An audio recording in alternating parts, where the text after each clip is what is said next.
Welcome to Naresh academy APSC group 2 mains exam paper 1 section ఏ ఆంధ్రప్రదేశ్ సామాజిక మరియు సాంస్కృతిక చరిత్ర యూనిట్ 2 11వ మరియు 16వ శతాబ్దాలు మధ్య ఆంధ్రదేశాన్ని పాలించిన వివిధ ప్రధాన మరియు చిన్న రాజవంశాలు టాపిక్ రెడ్డి రాజవంశం సమగ్ర విశ్లేషణ తెలుగులో ఈ టాపిక్ నుంచి 1 లేక 2 మార్క్స్ వస్తాయి ప్లీజ్ సబ్స్క్రైబ్ చేయండి 1 రెడ్డి రాజవంశం చరిత్ర ఆధారాలు అద్దంకి కొండవీడు రాజమహేంద్రవరం కందుకూరు ప్రాంతాల్లో క్రీ. 1324 నుంచి క్రీ. 1434 వరకు కొండవీటి రెడ్లు పాలించారు. ఈ రాజవంశాల చరిత్రకు ప్రధానంగా రాగి శిలాశాసనాలు, సంస్కృతం, తెలుగు గ్రంథాలు, మెకంజీ కేఫియతులు, చాటుకృతులు, బిరుదావళులు, వంశావళులు వంటివి ముఖ్య ఆధారాలు.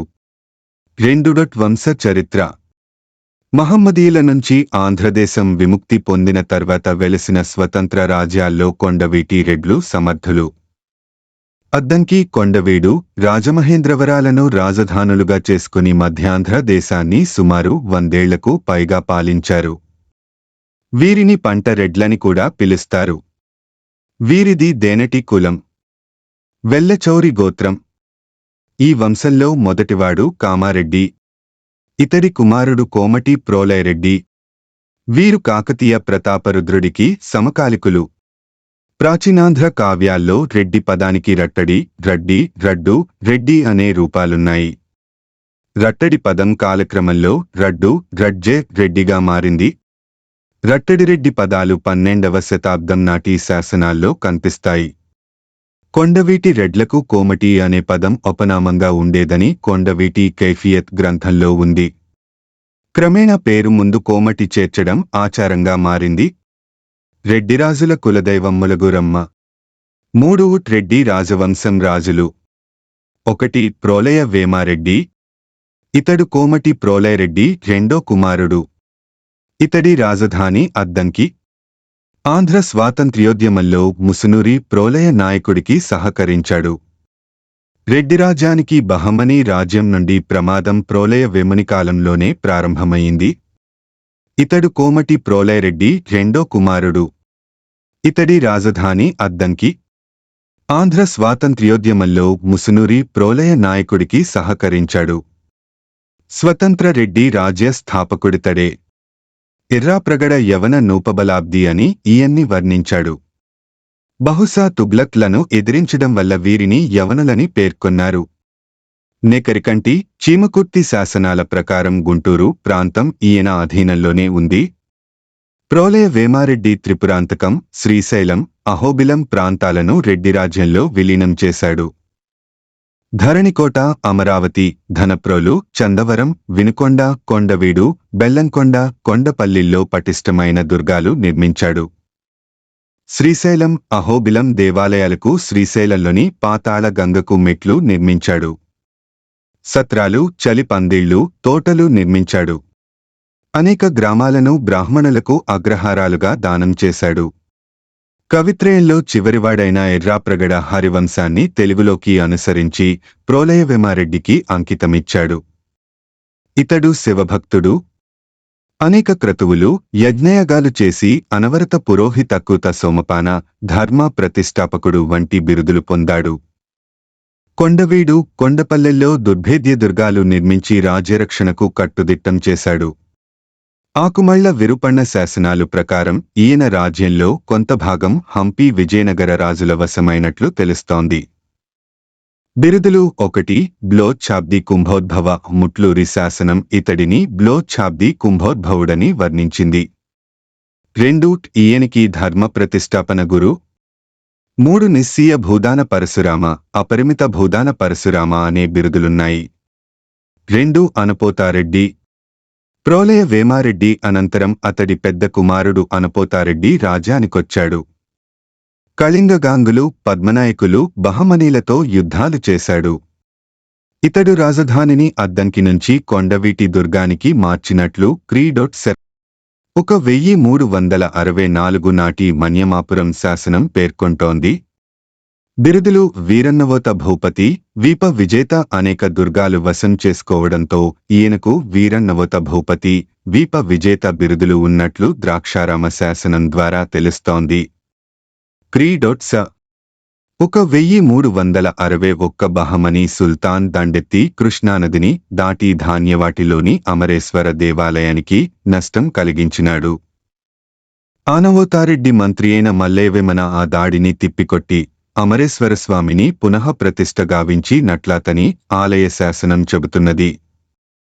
ఆనవోత మాదానాయకులు శ్రీశైలానికి సోపానాలు నిర్మించినట్లు రసార్ణవ సుధాకర, వెలుగోటివారి వంశచరిత్రల వల్ల తెలుస్తున్నది. వర్తక వాణిజ్యాభివృద్ధికి మోటుపల్లి రేవు సంస్కరించాడు. ఈ రేవు నుంచి వివిధ ద్వీపాంతరాలకు వర్తకం జరిగేది.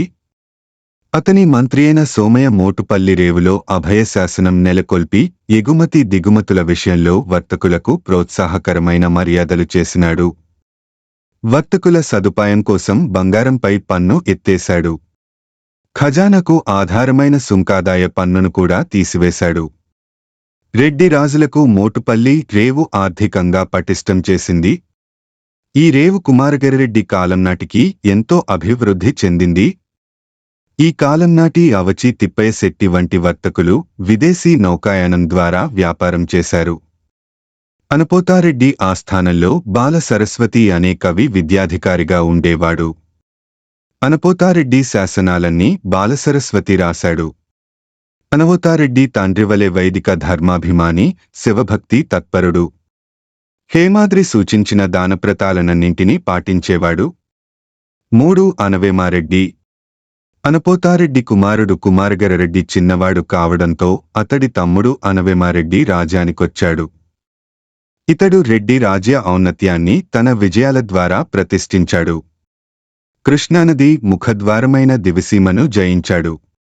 సూరవర పట్టణం నుంచి భీమవరం సూర్యవంశరాజులను, కామవరం భక్తిరాజును, నిరపద్యపురం, నిడదవోలు, చాళుక్యులను జయించి రాజమహేంద్రవరం, దక్షిణ కళింగ, శ్రీశైలం ప్రాంతాలను రెడ్డి రాజ్యంలో విలీనం చేశాడు. హైహేల నుంచి జలదుర్గమైన కోనసీమ, పానారసీమ, రాజోలు తాలూకా లను వశపర్చుకున్నాడు. సింహాచలం, వడ్డాది, మాడేముల, మాడుగుల ప్రాంతాలను జయించాడు. ఇతడి రాజ్యం శ్రీశైలం నుంచి తూర్పు సముద్రం, సింహాచలం నుంచి నెల్లూరు వరకు వ్యాపించింది. బిరుదులు అతడికి చురికా సహాయ, ప్రజావరి చిత చతుర్విధోపాయ బిరుదులున్నాయి. శాసనాలు అతన్ని రాజ్య శ్రీరమణీయంవరవతి అని వర్ణిస్తున్నాయి. మరుగుపడిన వసంతోత్సవాలను జరిపించాడు. ప్రతి ఏటా వసంతోత్సవాన్ని నిర్వహించడంతో ఈయన వసంతరాయుడు, వసంతరాయలు అనే బిరుదులు పొందాడు. చెల్లెలు వేమసాని పుణ్యార్థం కోనసీమలోని నడువూరు గ్రామాన్ని వేమపురమని పేరు పెట్టి బ్రాహ్మణులకు దానం చేశాడు. అనవేమారెడ్డి శైవ మతాభిమాని. ద్రాక్షారామ భీమేశ్వరంలో మండపాలు, శ్రీశైలంలో భక్తుల కోసం వీర శిరోమండపం, సింహాచలంలో అనవేమగిరి మండపం నిర్మించాడు. ఇతడి మంత్రుల్లో మావిండి పెద్దన్న, ఇమ్మడీంద్రుడు ముఖ్యులు. ఇమ్మడీంద్రుడికి రాజమండ్రి తాలూకాలోని ఇమ్మడిలంక గ్రామాన్ని దానమిచ్చాడు. 4 కుమారగిరి రెడ్డి. అనవేమారెడ్డి మరణానంతరం కుమారగిరి రెడ్డి రాజ్యానికొచ్చాడు. ఈయనికి పెదకోమటి వేమారెడ్డికి మధ్య వారసత్వ యుద్ధం జరిగింది. చివరకు కొమరగిరి రెడ్డి అనంతరం పెదకోమటి వేమారెడ్డి రాజయ్యేలా రాజీ కుదిరింది. కొమరగిరి రెడ్డి కళాపిపాసి, భోగలాలసుడు, సాహిత్యాభిలాషి కావడంతో రాజ్య భారమంతా అతడి భావమరిది కాటయ్య వేమారెడ్డికి అప్పగించాడు. విజయనగర రెండో హరిహర రాయలపై కాటయ్య వేమారెడ్డి విజయం సాధించి త్రిపురాంతకం, శ్రీశైలం ప్రాంతాలు స్వాధీనం చేసుకున్నాడు. కాటయ్య వేమారెడ్డి విజయాలను శ్రీనాథుడి కాశీఖండం, భీమేశ్వర పురాణం, కొమ్మన శివలీలా విలాసం గ్రంథాలు విశదీకరిస్తున్నాయి. కొమరగిరి రెడ్డి వసంతోత్సవాలు, కవి పండిత సదస్సులు, నాట్యశాస్త్రం, అభినయ విద్యకు ప్రోత్సహించాడు. ఈయన గ్రహరాజసౌధం అనే ప్రాసాదం నిర్మించాడని కొండవీటి కైఫియత్ పేర్కొంది.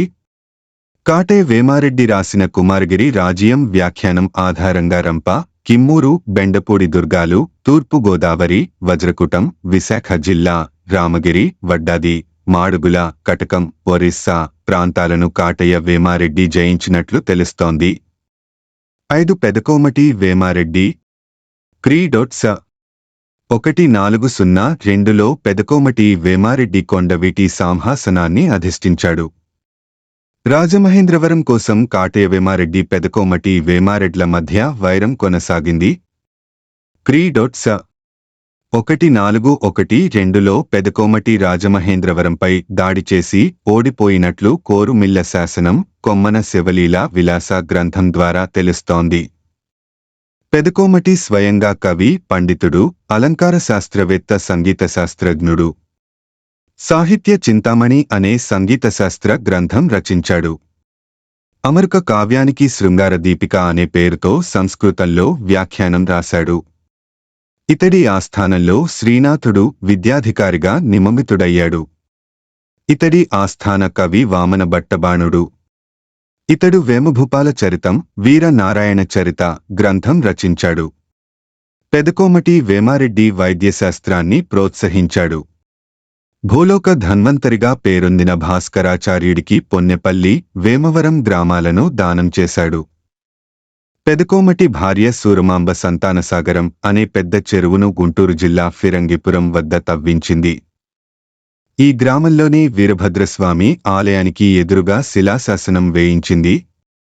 పెదకోమటి మంత్రుల్లో మామిడి సింగమాత్యుడు, సింగన మంత్రి ముఖ్యులు. పెదకోమటి వేమారెడ్డికి సర్వజ్ఞ చక్రవర్తి అనే బిరుదుంది. 6 రాచవేమారెడ్డి కొండవీటి రెడ్డి రాజుల్లో చివరివాడు ఇతడే. ఈయన పెదకోమటి వేమారెడ్డి కుమారుడు. ఇతడు అసమర్థుడు. ఖజానా నింపడానికి పొయ్యిలపై పన్నులు, పురిటి సుంకాలు వసూలు చేశాడు. పురిటి సుంకాన్ని చెల్లించడానికి నిరాకరించిన ఎల్లయ్య అనే బలిజ నాయకుడు రాచవేమారెడ్డిని హతమార్చినట్లు కొండవీటి దండ కవిత కైఫియత్ ద్వారా తెలుస్తోంది. దాంతో కొండవీటి రాజ్యం అంతమైంది. తర్వాత విజయనగర రాజులు ఆధిపత్యం చెలించారు. 2 రాజమండ్రి రెడ్డి రాజులు. 1 కాటయ్య వేమారెడ్డి 1402 నుంచి 1414. కొండవీటి రెడ్డిరాజైన కుమారగిరిరెడ్డి బావ కాటయ్య వేమారెడ్డి. కుమారగిరిరెడ్డి మరణానంతరం రాజమండ్రి రెడ్డి రాజ్యాన్ని కాటయ్య వేమారెడ్డి స్థాపించాడు. కాని గుండుగొలను యుద్ధంలో పెదకోమటి వేమారెడ్డి అన్నదేవచోడుల కూటమి చేతిలో పరాజయం పొంది మరణించాడు. కాటయ్య వేముడు కుమారగిరి రాజ్యం అనే గ్రంథాన్ని రచించాడు. 2 కుమారగిరిరెడ్డి కాటయ్య వేమారెడ్డి రెండో కుమారుడు. ఇతడు బాలుడు కావడంతో కాటయ్య సేనాని అల్లాడరెడ్డి అధికారాన్ని చెలాయించేవాడు. ఇతడి కాలంలోనే అన్నదేవచోడుడు పట్టిసం, పట్టిసీమ, పశ్చిమ గోదావరి ను ఆక్రమించాడు. 2 కుమారగిరిరెడ్డి 1416లో మరణించాడు. 3 అల్లాడరెడ్డి రాజమండ్రి రెడ్డి రాజ్యాన్ని పటిష్టం చేశాడు. ఇతడు పలివెల, వేమవరం శాసనాలు వేయించాడు. ఇతడి సేనాని నరహరిణీడు పాలకొల్లు శాసనం 1416 వేయించాడు. అల్లాడరెడ్డి ధారానగరధీసుడైన ఆలఖాన్ను ఓడించాడు. రామేశ్వర యుద్ధంలో పెదకోమటి వేమారెడ్డిని ఓడించాడు. అల్లాడరెడ్డి 1420 ప్రాంతంలో మరణించాడు. తర్వాత 3 కుమారగిరిరెడ్డి, 3 అనవోతారెడ్డి పాలించారు. కొమ్ము చిక్కాల శాసనం 1422 ప్రకారం 3 అనవోతారెడ్డి రాజధాని రాజమండ్రి. 1420లో లాంగుల గజపతి ఒరిస్సా రాజమహేంద్రవరాన్ని ఆక్రమించాడు. 4 వీరభద్రారెడ్డి 1423 నుంచి 1448. వీరభద్రారెడ్డి, అతడి అన్న వేమారెడ్డి రాజ్యపాలన చేశారు. 2 దేవరాయలతో స్నేహం చేసి గజపతుల, పద్మనాయకుల దండయాత్రలను ఎదుర్కొన్నారు. 2 దేవరాయల సామంతుడైన తెలుంగరాయలు వేయించిన శాసనం సింహాచలంలో ఉంది. రెండోసారి రాయలు తన సేనాని మల్లప ఒడయారు సహాయంగా పంపాడు. మల్లప వేమారెడ్డి అనుమతితో ద్రాక్షారామంలో దానశాసనం వేయించాడు. కాని 2 దేవరాయల మరణానంతరం కపిలేశ్వర గజపతి రాజమండ్రి రెడ్డి రాజ్యాన్ని తన రాజ్యంలో విలీనం చేశాడు. 3 కందుకూరి రెడ్డి రాజ్యం మల్లారెడ్డి మల్లారెడ్డి మహావీరుడు, అద్దంకి రాజ్యానికి సర్వ సైన్యాధ్యక్షుడు. మోటుపల్లిని జయించినాడు. అల్లావుద్దీన్ హసన్గాంగును ధరణికోట దగ్గర ఓడించి మరలించినాడు. ఇతన్ని బోయవిహార దేశంపై తన ప్రతినిధిగా ప్రోలయ వేముడు నియమించినాడు. కందుకూరు రాజధానిగా మల్లారెడ్డి, అతని సంతతి స్వతంత్రులై 1 శతాబ్దికాలం పాలించినారు. 2 శ్రీగిరి మల్లారెడ్డి పౌత్రుడైన శ్రీగిరి కాలంలో కందుకూరు రాజ్యం విస్తరించింది. బహమనీ సుల్తాన్ ఫిరోజ్ షా విజయనగరంపై జరిపిన దాడిలో క్రీ.సెర్ 1398 భాగంగా కందుకూరుపై దండెత్తినట్లును, శ్రీగిరి సోదరుడు మాచారెడ్డి తురుష్కుల నోడించి తరిమినట్లును తెలుస్తుంది. 2 హరిహర రాయల మరణానంతరం విజయనగరంలో జరిగిన అంతఃకలహాన్ని పురస్కరించుకుని కందూరు రెడ్లు పొత్తపి, పులుగులనాడులనాక్రమించుకున్నారు. శ్రీగిరి సంగీత సాహిత్య విశారదుడు, కళాభిమాని. వ్యవసాయాభివృద్ధికై అనేక తటాకాలు తవ్వించినాడు. ఘోడెరాయ శ్రీగిరి శిష్యుడు. 3 కోమటిరెడ్డి శ్రీగిరిరెడ్డి తరువాత అతని తమ్ముడు మాచారెడ్డి కొడుకు 2 కోమటిరెడ్డి రాజైనాడు. కొండవీడులోని అంతఃకలహం అవకాశంగా తీసుకుని 2 కోమటిరెడ్డి తీరాంధ్రం ఆక్రమించినట్ల అతని పెదపూడి శాసనాన్ని బట్టి తెలుస్తున్నది. ఉదయగిరిసీమ సైతం ఈతని రాజ్యంలో చేరినట్లు లేపాకలోని రెడ్డి శాసనాలు సూచిస్తున్నాయి. కాని కందుకూరు రెడ్ల ప్రాబల్యం ఎంతో కాలం నిలువలేదు. తీరాంధ్రాన్ని పెద కోమటివేముడాక్రమించినాడు. అంతఃకలహంలో విజయం పొంది విజయనగర సింహాసనం ఎక్కిన దేవరాయలు నష్టపడిన రాజ్యభాగాలను జయించ నిశ్చయించినాడు. ఉదయగిరి ప్రాంతాలు అతని స్వాధీనమైనాయి. శ్రీగిరి కొడుకు 3 కోమటిరెడ్డి కాలంలో కందుకూరు రెడ్లు విజయనగర సామంతులైనారు. రెడ్డి రాజ్య యుగ విశేషాలు. 1 పరిపాలన. రెడ్డి రాజ్య యుగాన్ని కాకతీయ యుగానికి అనుబంధ యుగంగా చెప్పవచ్చు. సాంప్రదాయక పాలన విధానం ఉండేది. రాజు సర్వాధికారి. ప్రధాని, సేనాపతి, పురోహితుడు తోడ్పడేవారు. అతడికి యంత్రాంగంలో యువరాజుకు ప్రత్యేక స్థానం ఉండేది. రాజ్యం సీమలు, నాయంకరాలు, గ్రామాలుగా విభజన చెంది ఉండేది. గ్రామపాలన ఆయగాండ్రు 12 మంది చేసేవారు. వీరిలో రెడ్డి, కరణం, తలారి ముఖ్యులు. తలారినే ఆరకుడు అనేవారు. 2 సైన్య పోషణ. రాజ్యాల మధ్య పరస్పర యుద్ధాలు నాటి రాజకీయాల ప్రధాన లక్షణం. అందుచే ప్రతి రాజ్యం తన ఆదాయంలో ఎక్కువ భాగం సైన్య పోషణకు వెచ్చించేది. సైన్యంలో కాల్బలం, ఆశ్వబలం ప్రధాన అంగాలు. యుద్ధాల్లో గిరి దుర్గాలు కీలక పాత్ర వహించినాయి. యుద్ధ నిర్వహణలో పైశాచిక క్రూరత్వం ప్రదర్శించేవారు.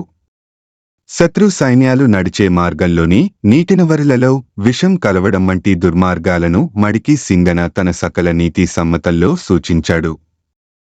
ఓడినవారి బొమ్మను డాకాలి అందెలోగాని తమ్మ పడగలోగాని అమర్చి అవమానించేవారు. రణము కుడుపు అనే ఆచారం సర్వసాధారణమైంది.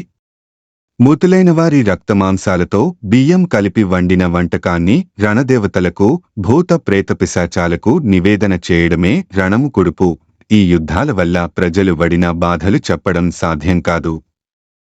3 న్యాయ వ్యవస్థ. న్యాయసభను ధర్మసభ లేదా ధర్మాసనం అని పిలిచేవారు. న్యాయసభ్యులను ధర్మసభ జనాలు అనేవారు. న్యాయ నిర్వహణలో దివ్య పరీక్షల ద్వారా నేర నిరూపణ జరిగేది. మడ్డుపట్టుట వంటి దివ్య పరీక్షల ద్వారా నేర నిరూపణ జరిగేది. శిక్షలు కఠినంగా ఉండేవి. నేరాలు చేసేవారికి అంగవిచ్ఛేదం, గానుగుల్లో ఆడించి చంపడం, వీపుపై బరువైన రాళ్లు ఎత్తడం, పట్టకారుతో తొడపాసం పెట్టడం వంటి శిక్షలుండేవి.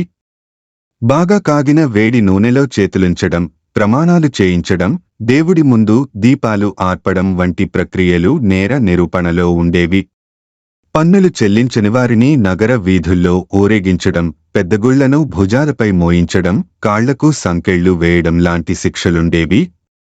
4 ఆర్థిక పరిస్థితులు. పన్నులు. పంటలో 1/6వ వంతు పన్ను వసూలు చేసినట్లు విలస తామ్రశాసనం తెలుపుతోంది. దేవబ్రాహ్మణ మాన్యాలపై పన్ను మినహాయింపు ఉండేది. దశబంధమాన్యాలను అనుభవించేవారు 1/10వ వంతు నీటి సుంకం చెల్లించేవారు. ఆర్థిక పరిస్థితులు. వ్యవసాయం ప్రధాన వృత్తి. ప్రధాన ఆహారధాన్యం జొన్నలు. రెడ్డిరాజులు సంతాన సాగరం చెరువును తవ్విస్తే వెలమలు అనపోతు సముద్రం, రాయసముద్రం, నాగసముద్రం చెరువులను తవ్వించారు. నాటి పరిశ్రమల్లో అగ్రస్థానం వస్త్ర పరిశ్రమది. పలనాడు, వినుకొండ ప్రధాన కేంద్రాలు. కొరవి గోపరాజు రచించిన సింహాసన ద్వాత్రింశక అనేక రకాల పట్టుబట్టలను పేర్కొంటుంది. గ్రామంలోనూ నీలిమందు తయారు చేసేవారు. పంచానం వారు అంటే కమ్మరులు. నిర్మల్ కత్తులు ప్రసిద్ధి చెందినవి. నాడు విదేశీ వాణిజ్యంలో అత్యంత ప్రముఖుడు అవచితిప్పయ్య శెట్టి, కొండవీడు. విదేశ వాణిజ్యానికి మోటుపల్లి కేంద్రంగా కొనసాగింది. నవద్వీప సద్వస్తు సంభారం మోటుపల్లి రేవు ద్వారా దిగుమతి అయ్యేది. అందుచేతనే మోటుపల్లికై రెడ్డి, విజయనగర రాజుల మధ్య తీవ్ర సంఘర్షణ జరిగింది. మోటుపల్లిలో అనవోతారెడ్డి వర్తకులకు అభయమిస్తూ శాసనం వేయించినాడు. విదేశ వాణిజ్యం ద్వారా అవచి తిప్పై కుటుంబం విశేష ధనమార్జించి తద్వారా రాజకీయ ప్రాబల్యం వహించింది. శ్రీనాథుని హరవిలాసాన్ని బట్టి జాఫ్నా, సింహళం, సుమత్రా, మలయ, ఇండోచైనా, లోటాన్, ఆర్మజ్ మొదలైన దూరదేశాల నుంచి చీనాంబరాలు, చందనాగర్, కర్పూర, హిమాంబు మొదలైన పూరముల వంటి విలాస వస్తువులు దిగుమతి అవుతుండేవి అని తెలుస్తుంది. కప్పలి, జోంగు, వల్లి, వలిక అనేవి నాటి నౌకా రకాలని శ్రీనాథుడి హరవిలాసం పేర్కొంటుంది. జోంగు అనేది చైనా నౌక. ప్రధాన వాణిజ్య పంట ద్రాక్ష, నాణెం, దీనార్. 5. మత పరిస్థితులు. రెడ్డిరాజులు మొదట్లో శైవమతాన్ని అనుసరించారు. ప్రోలయ వేమారెడ్డి శైవుడే. కాని కుమారగిరిరెడ్డి, కాటయవేమారెడ్డి వైష్ణవ మతాభిమానులు. రెడ్డిరాజుల కులదేవత మూలగురమ్మ స్మార్త విధానం అగ్రవర్ణాల్లో ఉండేది. భక్తి ఉద్యమ ప్రభావం కనిపిస్తుంది. రణముకుడుపు ఆచారం ఉంది. తాంత్రిక పూజా విధానాలు కూడా ఉండేవి. దైవం పేర ఆత్మార్పణ చేసిన వారి గౌరవార్థం వారి ప్రతిమలున్న శిలలు, వీరకల్ నిలిపేవారు. శ్రీశైలంలో భృగుపాతం, కొండపైనుంచి దూకి మరణించడం జరిపేవారని పండితారాధ్య చరిత్ర గ్రంథం పేర్కొంటుంది. త్రిపురాంతకం కేంద్రంగా ఘోడెరాయ వంశం శైవమతాన్ని ప్రచారం చేసేది. కొండవీడు, రాజమహేంద్రవరం, కందుకూరు రెడ్డిరాజులు ఘోడెరాయాచార్యుల శిష్యులు. దుర్గా, కాళీ, భద్రకాళి, చండి మొదలైన పేర్లతో శక్తిని ఆరాధించేవారు. ప్రతి గ్రామానికి గ్రామదేవత ఏర్పడింది. వేమభూపాల చరిత్ర గ్రంథంలో వామన భట్టబాణుడు వింధ్యవాసిని పూజను వివరించాడు. శ్రీరంగం కేంద్రంగా భట్టారు కుటుంబం వైష్ణవాన్ని ప్రచారం చేసేది. కోరుకొండ పాలకుడైన ముమ్మడి నాయకుడు తన గురువైన శ్రీరంగవర్ధనుడు 7వ పరాశర భట్టు మరణానంతరం కోరుకొండ నరసింహాలయాన్ని నిర్మించాడు. శైవం ప్రాబల్యం వహించినప్పటికీ కొన్ని వర్ణాలలో కాకతీయుగం నుండి వైష్ణవం ప్రచారమైంది.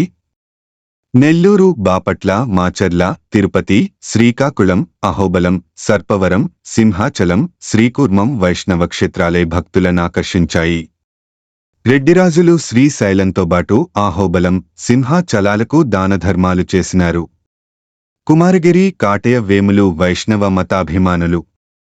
దక్షిణ దేశం నుండి తిరుమల, కందాడ, భట్టార వైష్ణవ కుటుంబాలు దేశంలో సంచరిస్తూ వైష్ణవం ప్రచారం చేసినారు. భట్టకు కుటుంబం శ్రీరంగ క్షేత్రవాసులు. రామానుజుని అనంతరం శ్రీరంగంలో గురుపీఠం అలంకరించిన పరాశర భట్టు సంతతివాడును శ్రీరంగవర్ధన నామాంతరుడునైన 7వ పరాశర భట్టు కోరుకొండ ముమ్మడి నాయకుని గురువు. వైష్ణవంలో కూడా క్రమంగా శాఖలేర్పడినాయి. వైఖానసులు తమది వైదిక సంప్రదాయం అంటారు. రామానుజాచార్యులను పెద్దగా గౌరవించరు. అయితే వైఖానసం అగ్రవర్ణాలకు మాత్రమే పరిమితం. రామానుజుని అనంతరం ఆనతి కాలానికే శ్రీవైష్ణవం తెంగల, వడగళ శాఖలుగా చీలిపోయింది.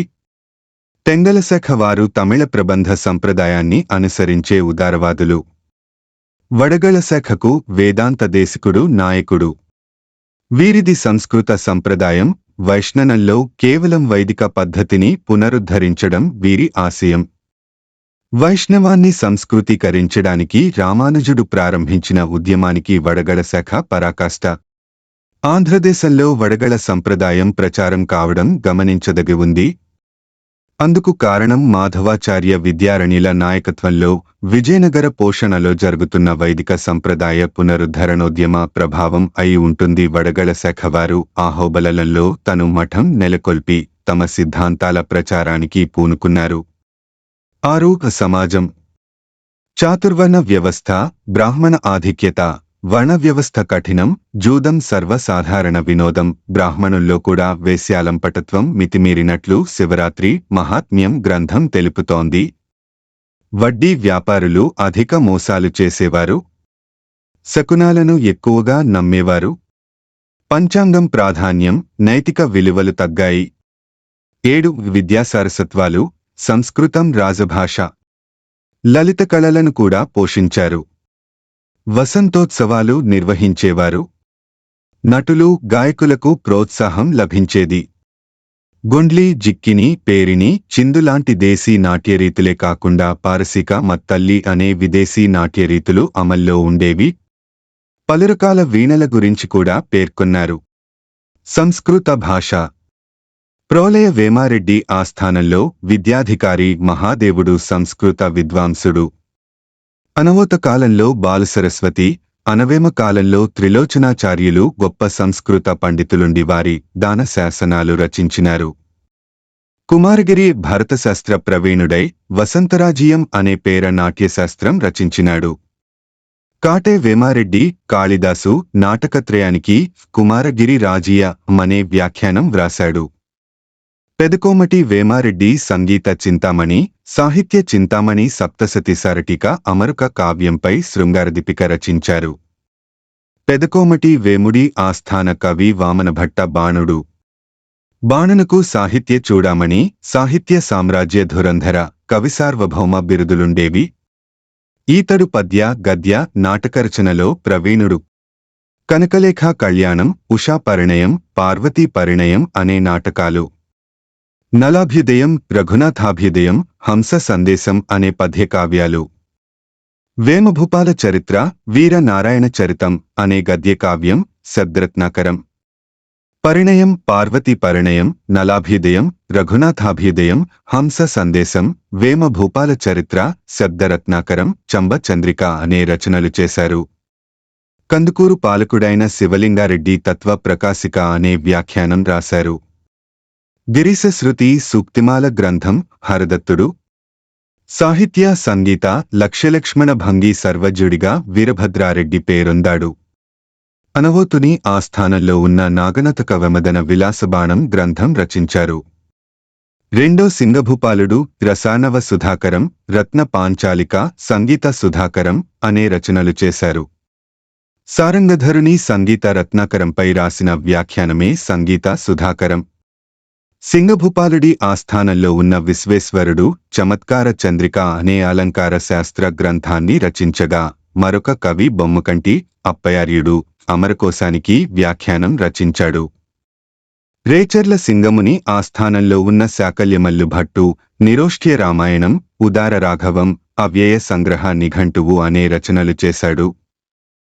తెలుగు భాష, రెడ్డిరాజులు సంస్కృతం, తెలుగు భాషలను ఆదరించారు. రాజులు స్వయంగా కవులు, పండితులుగా గుర్తింపు పొందారు.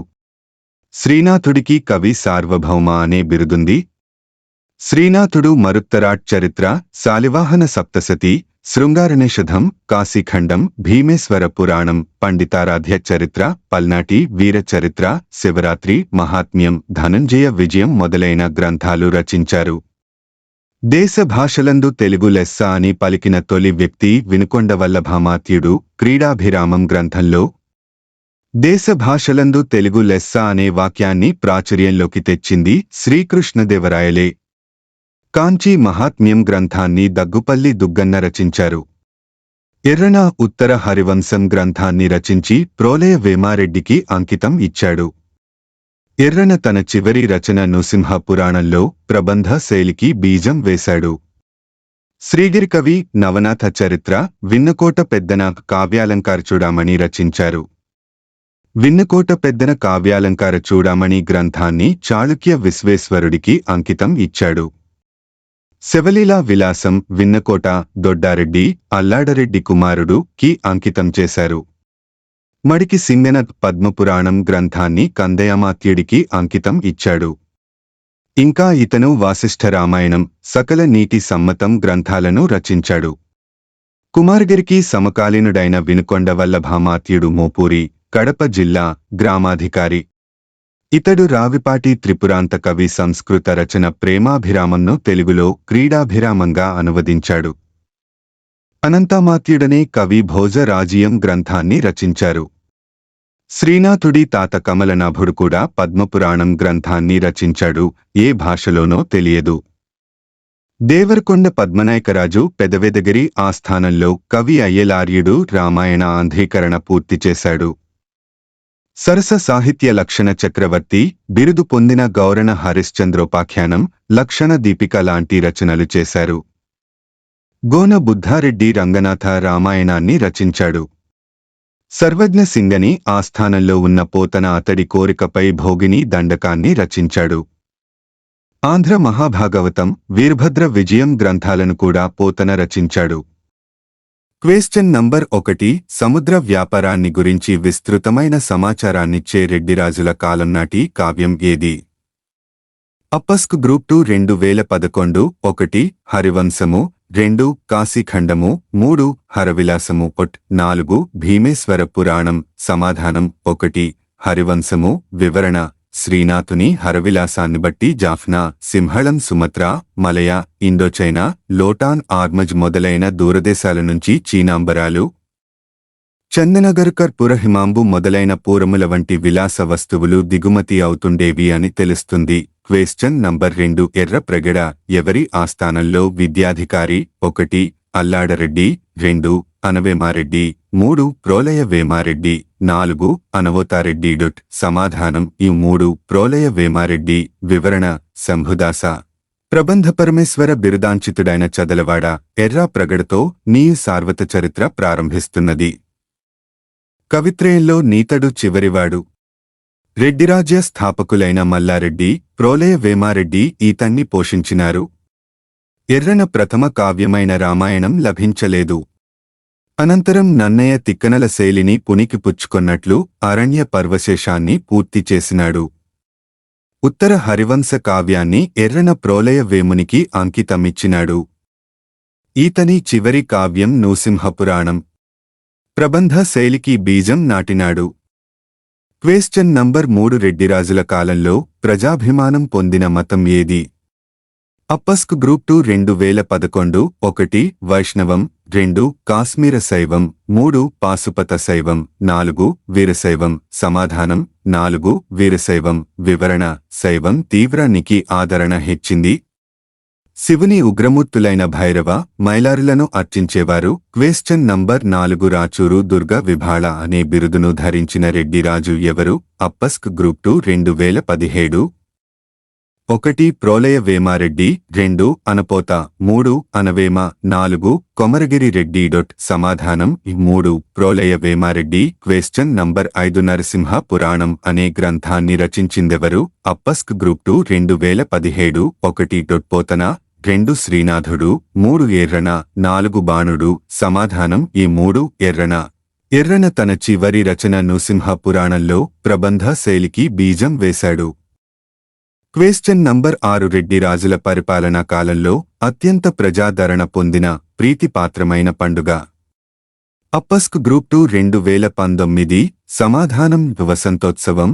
వివరణ అనవేమారెడ్డి మరుగుపడిన వసంతోత్సవాలను జరిపించాడు. ప్రతి ఏటా వసంతోత్సవాన్ని నిర్వహించడంతో ఈయన వసంతరాయుడు, వసంతరాయలు అనే బిరుదులు పొందాడు. క్వశ్చన్ నంబర్ 7 సంగీత చింతామణి అనే సంగీత శాస్త్ర గ్రంథాన్ని రచించినది అప్పస్క్ గ్రూప్ 2 2019. సమాధానం పెదకోమటి వేముడు. వివరణ పెదకోమటి వేమారెడ్డి. సంగీత చింతామణి, సాహిత్య చింతామణి, సప్తశతీసారటిక అమరక కావ్యంపై శృంగారదీపిక రచించారు.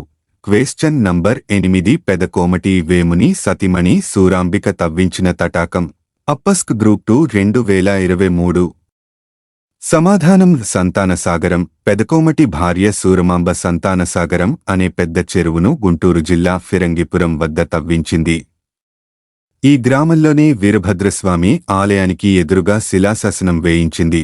క్వశ్చన్ నంబర్ 9 రెడ్డి రాజుల పాలనా కాలంలో సముద్ర వ్యాపారాన్ని గురించి సమాచారాన్నిచ్చే సాహిత్య గ్రంథం.